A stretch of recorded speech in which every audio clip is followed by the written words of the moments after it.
Hello and welcome to Rauta's Black Metal Reviews. This time we go to Greece, or technically speaking United Kingdom, because Winter in Eternal is a band that later on relocated from Greece to UK. And here we have the fourth album by the band Echoes of Primordial Gnosis. This is a very interesting Greek band for a couple of reasons. First of all, it features only one steady member in the band, which is not too uncommon, but maybe not that common in the context of a lot of other Greek black metal bands. What is more curious, however, in my opinion anyway, is that this band sounds very, very Nordic when it comes to the music. We all probably know, or at least I claim to know, that a lot of Greek bands tend to have this so-called warm atmosphere when it comes to music and certain kind of pattern when it comes to riffs. Think of Rotting Christ, Varathron, Iria, Necromantia, and a lot of other Greek bands, basically Zemial and Kavir also. And you know what I'm talking about. It's the so-called Greek style that is very, very often present, and instantaneously when you start playing some Greek black metal, you kind of figure out, okay, this is not from Norway, Finland, Sweden, whatever. This is Greek black metal. Enter Winter in Eternal, and it's going to challenge you thinking what Greek black metal may sound like. So what started already early 2000s and later on started operating under the moniker 2011 and onwards is now with 4 albums out and all, and yet still only one steady lineup member. Anyway, it doesn't include drumming, and because it's no drum machine, but actually a session drummer, more or less. It features proper drumming, and actually I think some of the information is mentioned here already.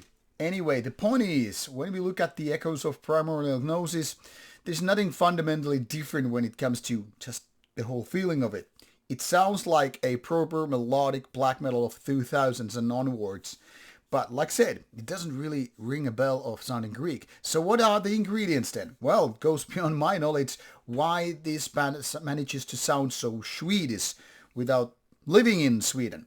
But everything here throughout these 33 minutes of an album goes to the rather classic take on the melodies. I mean, it's fast tempo, it's rather straightforward, not too gimmickry, or nothing out of ordinary. In fact, this is very, very easy to approach if you ask me, because of the given style. You have that fast tempo, which is like, okay, check, check, check, sounds like proper black metal pounding with blast beats and whatnot. And you have these melodic riffs, which are kind of a borderline catchy. Not a bad thing if you ask me, especially when we're talking about the melodic type of black metal. There is nothing of the so-called modern dissonant style, which you might have heard being called for, like third wave of black metal and all. So nothing really reeks of modernity, but also doesn't really sound like it's made in the 90s.